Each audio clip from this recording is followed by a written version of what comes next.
안녕하세요. 제가 그리 오래 산 인생이라고는 말할 수 없지만 참 별일을 겪게 되었습니다. 제 인생에서 절대 잊을 수 없는 기억이기도 하고 경험이기도 하지만 저는 하루빨리 털어버리고 새 인생을 살려고 노력하고 있어요. 저는 공부를 꽤 열심히 했어요. 고등학교 때부터 목표가 뚜렷했기 때문에 공무원이라는 목표 하나만 놓고 진짜 열심히 공부를 했거든요. 어릴 때부터 경제교육을 잘 시켜주신 부모님 덕분에 경제관념도 또래 친구들보다는 구체적으로 세워져 있었고 낭비벽 없이 저만의 기준을 잘 세워 살아오고 있었습니다. 그만큼 똑부러지고 똑똑한 맛에 산 저였기 때문에 어디 가서든 칭찬도 많이 받고 살았어요. 물론 공부를 열심히 했다고 해서 원하던 목표에 한 번에 도달한 건 아니었습니다. 몇 번의 실패 끝에 저는 원하던 공무원 시험에 무려 6년이 걸려 7급 공무원 시험에 합격할 수 있었습니다. 하지만 초봉 월급은 200만 원 초반대더군요. 그래도 저는 시청에서 근무를 하고 있었고 나름 안정적인 직업을 가지고 있었기 때문에 주변에서 괜찮은 소개팅 자리도 많이 들어오는 편이었죠. 물론 학생 때부터 간간히 연애를 하기는 했지만 결혼에 대한 생각은 없었어요. 뭔가 제가 더 제 인생을 놓고 봤을 때 성공을 했다 싶을 때쯤 결혼을 하고 싶었거든요. 근데 그 시기가 찾아왔고 저는 나름 시청 공무원 생활에 만족을 하고 있을 때쯤 소개팅 자리가 들어와 수락을 했습니다. 상대방은 법원에서 9급 공무원으로 일하고 있는 사람이었어요. 근데 나이가 좀 많아서 처음에는 고민을 했어요. 우리가 처음 소개팅 자리에서 만날 당시 저는 33살이었고 남자 쪽은 41살이었습니다. 그래도 40살을 넘긴 사람과는 그때 별로 만나고 싶지 않았는데 같은 공무원이라 공감대를 많이 가질 수 있을 것 같기도 했고 또 나와는 다른 분야였기 때문에 호기심이 생겨 나간 것도 있었어요. 그리고 거기에서 생각했던 것보다 다 괜찮은 사람이라는 것을 느끼게 되어 연애까지 하게 되었습니다. 그렇게 연애를 시작하고 1년 반 정도 지났을 때 결혼을 약속하게 되었습니다. 일단 남자 쪽에서 나이가 많이 찼기 때문에 결혼을 서두르려고 하는 게 컸어요. 저는 솔직히 급한 건 없었습니다. 근데 하도 결혼을 하자고 해서 좀 끌려간 것도 있었어요. 게다가 맨날 하는 소리라곤 저를 사랑해서 결혼하자는 말 대신 늘 자신의 나이를 강조하며 남편 집에서 빨리 서두르라고 해서 그런다고 절 보채기 시작했습니다. 그래서 저는 서운하면서도 또 우리 부모님을 생각하면 남자친구의 부모님도 생각을 안 할 수가 없어 약한 마음에 결혼을 해야겠다고 결정하게 된 것도 있었죠. 늘 남자친구의 프로포즈는 이런 식이었습니다. 지민아, 우리 부모님이 너 되게 보고 싶어 하셔. 오빠가 나이가 좀 있잖아. 부모님도 하루하루 늙어가시는 게 보기 안 좋아. 이제 그만 우리 결혼하자. 우리 언제까지 이렇게 연애만 해야 돼? 나도 이제 나이가 있는데. 우리 앞으로 미래도 생각해야 하고 애도 낳아야 하는데 너도 젊은 나이 아니잖아. 결혼하자, 지민아. 저는 솔직히 이 사람과의 결혼에 대한 확신이 잘 서지 않았었기 때문에 항상 결혼을 하자는 이야기가 나올 때마다 회피했었어요. 근데 포기를 모르는 이 남자는 끊임없이 저에게 결혼을 말했고 이 정도 끈기면 나를 정말 놓치고 싶지 않은가 보다 싶어 결혼을 수락했습니다. 그래서 저희는 본격적으로 결혼 준비에 들어가게 되었어요. 이때부터는 얼마나 기다려왔던 결혼인지 남자 쪽에서 엄청나게 서두르기 시작했어요. 일단 저희는 결혼을 결정하자마자 양가 부모님부터 만났습니다. 근데 저는 이때부터 뭔가 이건 아니다 싶은 것을 느끼기 시작했어요. 우선 제가 남자친구 쪽에 인사를 하러 갔을 때부터 뭔가 꺼림칙한 기분을 느껴야만 했어요. 어머니, 아버님, 안녕하세요. 김지민이라고 합니다. 늦게 인사드려서 죄송합니다. 그러게, 얼마나 기다렸는데. 우리 아들한테 얘기 듣고 얼마나 대단한 아가씨라 결혼을 미루나 싶었어. 죄송합니다. 어머니, 결혼 문제는 신중해지다 보니까 좀 고민을 많이 했어요. 그래도 저희 이제 결혼하기로 마음먹었으니까 잘 살아보겠습니다. 그래야지. 누구랑 결혼하는 건데. 잘 살아야 하고 말고. 우리 아들이 참 괜찮아. 땡 잡은 거야. 저는 대화를 통해서 뭔가 무시를 당하는 기분을 떨칠 수가 없었어요. 조곤조곤 대화를 이어가기는 했지만 어머니의 은연중의 말투 안에는 본인의 아들에 대한 남다른 애정이 가득 들어가 있었습니다. 하지만 그렇다고 해서 대놓고 뭔가 저를 무시하지는 않으셨기 때문에 살짝 기분이 이상하기만 할 뿐 이렇다 할 내색을 할 수는 없었습니다. 근데 그 뒤로는 점점 대놓고 드러내는 어머니의 무시 어린 말투에 저는 점점 기분이 나빠지고 있었어요. 왜 그렇게 결혼 준비에 참견을 많이 하시는지 하나하나 다 따라다니면서 훈수질을 그렇게 하더라고요. 하지만 따라다니는 것까지는 그래도 참을만 했는데 같이 있으면서 저를 무시하는 태도에 점점 저는 기분이 나빠져 가고 있어 평소 당하고만 살지 않는 저는 하나둘 맞받아치기 시작했어요. 결혼 전에도 이렇게 무시와 참견질을 하시는데 결혼 후에는 얼마나 더 심할까 싶어서 저는 밀리지 않기 위해 하나둘 맞대응을 하기 시작했어요. 일단 어머니는 기본적으로 본인 아들이 최고인 분이셨습니다. 법원 공무원이 무슨 벼슬이라도 되는 듯이 굴면서 시청 공무원인 저를 깎아내리고 무시하는 걸 밥 먹듯이 하셨죠.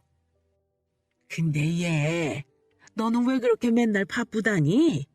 시청에서 하는 일이 뭐가 바쁘다고 그렇게 약속 시간을 못 맞춰? 우리 아들은 법 공부까지 하고 법 다루면서 일하는데도 딱딱 시간 맞춰 오는구만. 어머니, 시청에서도 할 일이 얼마나 많은데요. 그나마도 저 결혼 준비한다고 많이 양보해 주셔서 일찍 오는 거예요. 그리고 솔직히 말해서 저보다는 중현 씨가 더 많이 늦잖아요. 예, 그래도 남자가 바쁘면 이해를 해야지. 그래야 너 먹여 살리는 건데. 너는 그래봤자 시청 공무원이 뭐가 그렇게 할 말이 많니? 뭐니 해도 법 공부가 제일 어려운 법이야. 그런 사람이 결혼을 해준다고 하면 넙죽 와서 알아서 준비를 해도 모자랄 판에. 솔직히 말해서 법원도 일이 만만치 않게 많아 남편이 될 사람도 시간 못 맞춰 오는 일이 많았는데도 어머니는 늘 저한테만 뭐라고 하셨어요. 저도 처음 한두 번은 참았지만 그 이후부터는 참기가 어려웠어요. 그리고 혼수를 준비할 때도 남자친구는 한창 바쁠 때 준비를 하던 시기라 야근을 밥 먹듯이 하던 시즌이 있었고 저 역시도 시간 내기가 어려웠지만 혼수들을 하나하나 장만해야 했기 때문에 시어머니 될 분과 함께 거의 매일 만나며 돌아다녔어요. 저희 친정엄마도 도와주시길 원했지만 저희 부모님은 식당을 운영하고 계셨기 때문에 시간 내는 게 쉽지 않았습니다. 그래서 가정주부인 시어머니와 맨날 붙어 다닐 수밖에 없었던 거였어요. 한 번은 가전제품을 쭉 둘러보러 갔을 때의 일입니다. 어머니, 오늘은 TV랑 냉장고, 세탁기, 청소기 같은 거 보면 될 것 같아요. 그래, 가보자. 그날은 제가 조금 늦었는데도 웬일인지 어머님은 저에게 뭐라고 하지 않으시고 곧바로 매장 안으로 들어가셨어요. 집은 먼저 남자 쪽에서 다 해결을 한 상황이었기 때문에 혼수는 오로지 다 저의 몫이었어요. 부모님은 외동딸인 저를 생각해서 좋은 것으로 해주고 싶다며 괜찮은 제품들로 사라고 하셨지만 저는 그래도 조금은 아끼고 싶은 마음이 있었습니다. 근데 어머님은 아니었어요. 봐도 꼭 좋은 것들로만 보셨죠. 예, 냉장고는 아무래도 이게 좋겠다. 그래도 집에서 냉장고가 좀 커야지만 이것저것 넣어놓고 먹을 것 아니야. 이거 좀 큰 것 같은데? 아니야. 부지런히 음식 만들어서 넣어놔. 애 배고픈 거 못 찾는 애니까 네가 알아서 챙겨놔야 밥 때 신경 안 쓰고 그때그때 먹는다. 냉장고를 고를 때도 어머니는 저보고 본인 아들 밥 챙기는 것만 생각해서 말씀하셨어요. 저는 거슬렸지만 일단은 넘어갔습니다.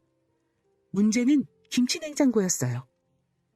예, 요즘이 이 김치 냉장고가 제일 최신에 나온 거라 좋다더라. 집이 넓어서 대용량으로는 들어가야 할 거야. 어머님, 근데 저희 둘이 사는데 김치 먹으면 얼마나 먹겠어요? 일단은 작은 거 사고 애기 낳으면서 식구 늘어나면 그때 더 좋은 걸로 사든지 할게요.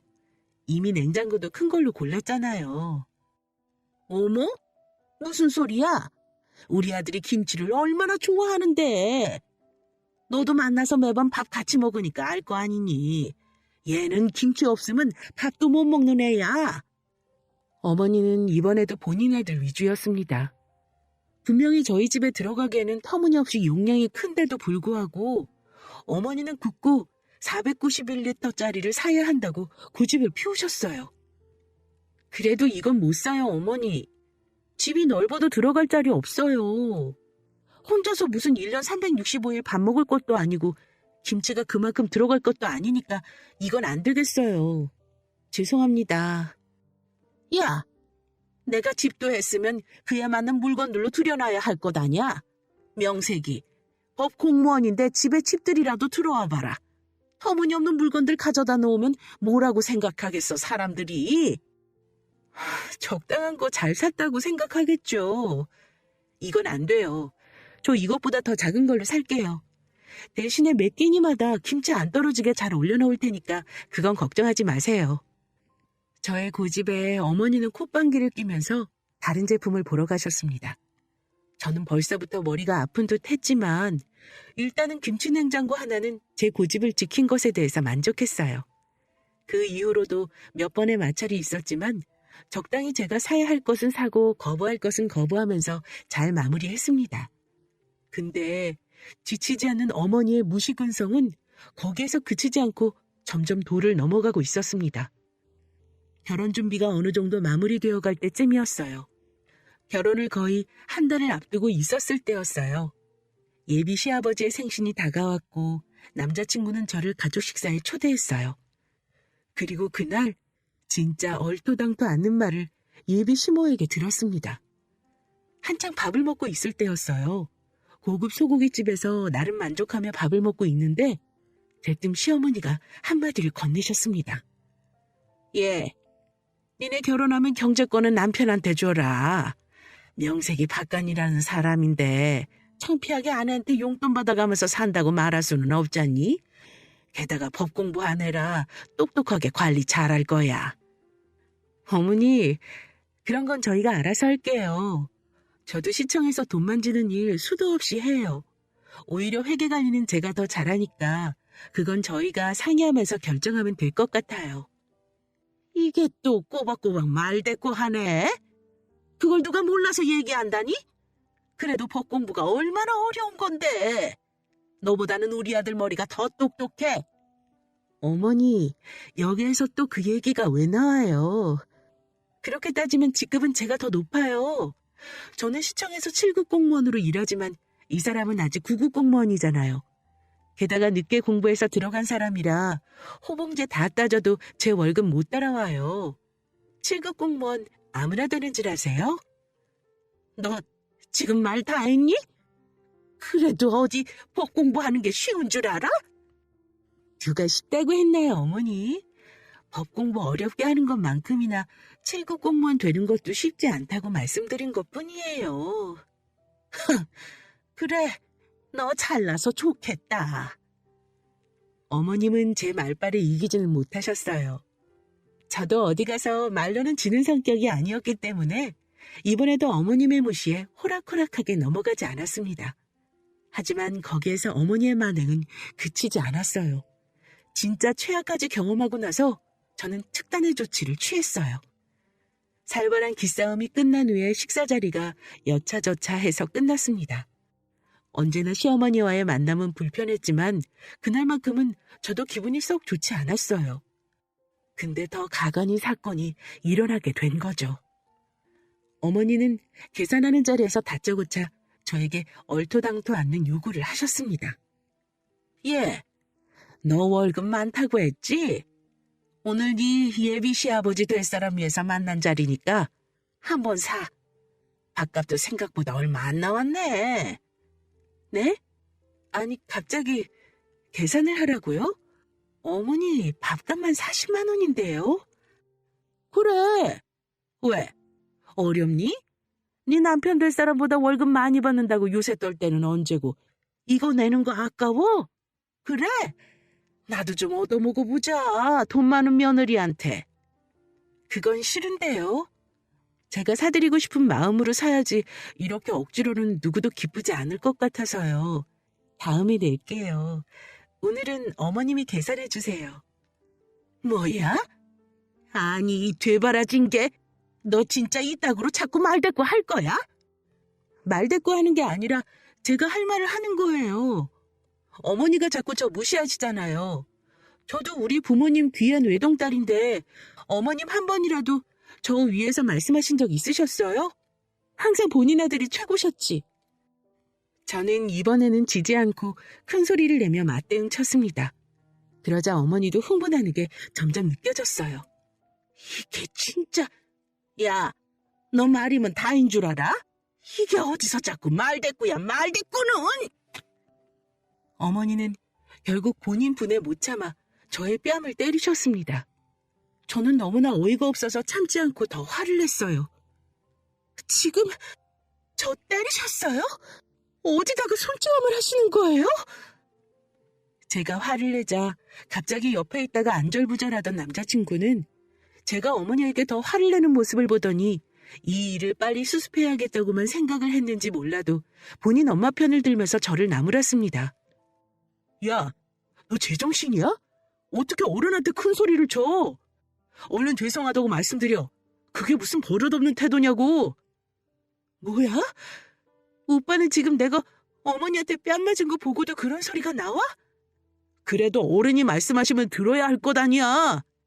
내가 왜? 나도 인격 있는 사람이라 무시당하면 열받아.